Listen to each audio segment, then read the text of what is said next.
ನಡಿ ಈಗ ಶುರು ಮಾಡೋಣ. ಕೇಸರಿಯಿಂದ ಮನೋಲ್ಲಾಸ ಮನಸ್ಸು ಮತ್ತೇರಿ ಕುಣಿದಾಡಿದೆ ನೋಡು, ಮನಸ್ಸು ಮತ್ತೇರಿ ಕುಣಿದಾಡಿದೆ ನೋಡು. ಕ್ಷಣ ಕ್ಷಣವೂ ಆಚರಿಸಿ ಕೇಸರಿ ಹಬ್ಬ. ವಿಮಲ್ ಬಾಯಲ್ಲಿ ಹೇಳಿ ಕೇಸರಿ. ದೇವರಾಜೇಗೌಡ ಬಂಧನ ಆಗಿರೋದು ನಿಮಗೆಲ್ಲ ಗೊತ್ತಿದೆ. ಆದರೆ ಈ ಬಂಧನದ ಹಿಂದೆ ರಾಜಕೀಯ ತಂತ್ರಗಾರಿಕೆ ಇದೆಯಾ ಅನ್ನೋ ಪ್ರಶ್ನೆ ಈಗ ಹೇಳ್ತಾ ಇದೆ. ಪದೇ ಪದೇ ಆಡಿಯೋ ರಿಲೀಸ್ ಮಾಡಿದ್ದೇ ಒಂದು ದೊಡ್ಡ ಸಂಕಷ್ಟ ಎದುರಾಯ್ತಾ ಈಗ ದೇವರಾಜೇಗೌಡ ಅವರಿಗೆ? ರಾಜಕೀಯ ಕಾರಣ ಇದೆಯಾ ಅನ್ನುವಂಥದ್ದು. ದೇವರಾಜೇಗೌಡ ಪರ ವಕೀಲರು ಆಕ್ರೋಶ ವ್ಯಕ್ತಪಡಿಸಿದ್ದಾರೆ.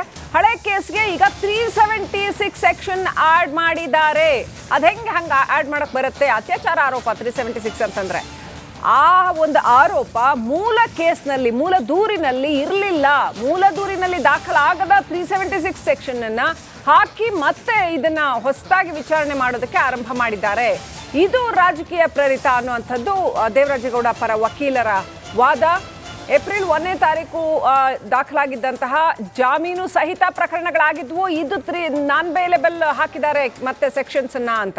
ಆ ನಂತರ ರಾಜಕೀಯ ಉದ್ದೇಶದಿಂದಾಗಿ ಜಾಮೀನು ರಹಿತ ಸೆಕ್ಷನ್ ಅನ್ನ ಸೇರ್ಪಡೆ ಮಾಡಿಸಿದ್ದಾರೆ ಅಂತ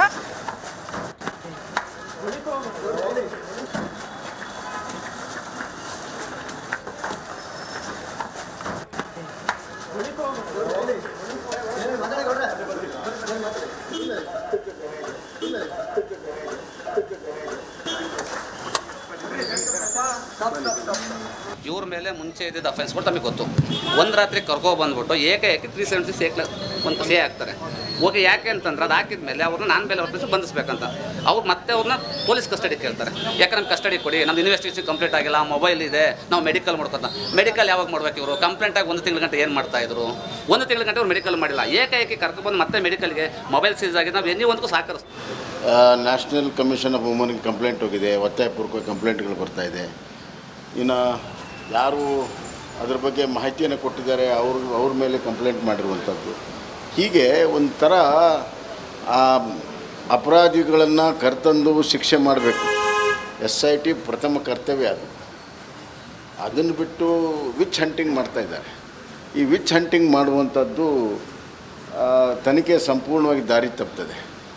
ಅದಕ್ಕಾಗಿ SIT ತನ್ನ ಪ್ರಾಥಮಿಕ ಮೂಲ ಕರ್ತವ್ಯ ಏನಿದೆ, ಅಪರಾಧಿಗಳನ್ನು ತಂದು ವಿಚಾರಣೆ ಒಳಪಟ್ಟು ಶಿಕ್ಷೆ ಮಾಡುವಂಥದ್ದು, ಅದಕ್ಕೆ ಗಮನ ಕೊಡುವುದು ಸೂಕ್ತ. ವಿಚ್ ಹಂಟಿಂಗ್ ಕೈ ಬಿಡಬೇಕು ಅಂತ. ಸರ್, ಪ್ರಕರಣದಲ್ಲಿ DK ಶಿವಕುಮಾರ್ ಅವರ ಹೆಸರು ಕೂಡ ತಳ್ತಾಕೊಂಡಿದೆ. ಹೀಗಾಗಿ ಅವರನ್ನು ಕೂಡ ವಿಚಾರಣೆ ಒಳಪಡಿಸಬೇಕು ಅಂತೇಳಿ ಜಗದೀಶ್ ಶೆಟ್ಟರ್ ಆಗ್ರಹ ಮಾಡಿದ್ದಾರೆ. ನೋಡಿ, ಪ್ರಕರಣಕ್ಕೆ ಸಂಬಂಧಪಟ್ಟಂಥ ಮೂಲ ಪ್ರಕರಣ ಮತ್ತು ಇತರ ಪ್ರಕರಣಗಳು ಯಾರ್ಯಾರು ಸಂಬಂಧ ಬರ್ತದೆ ಅವರೆಲ್ಲರನ್ನೂ ವಿಚಾರಣೆ ಒಳಗೆ ಬಿಟ್ಟಾಗಲೇ ಸಂಪೂರ್ಣ ತನಿಖೆ ಆಗುತ್ತೆ. ಅದಕ್ಕಾಗಿ ನಾವು ಹೇಳ್ತಾ ಇರೋದು CBI ಕೊಟ್ಟುಬಿಟ್ರೆ ನಿಷ್ಪಕ್ಷಪಾತ ತನಿಖೆ ಆಗುತ್ತೆ. SM ಕೃಷ್ಣ ಅವರ ಆರೋಗ್ಯ ಸ್ವಲ್ಪ 2 ದಿವಸದಿಂದ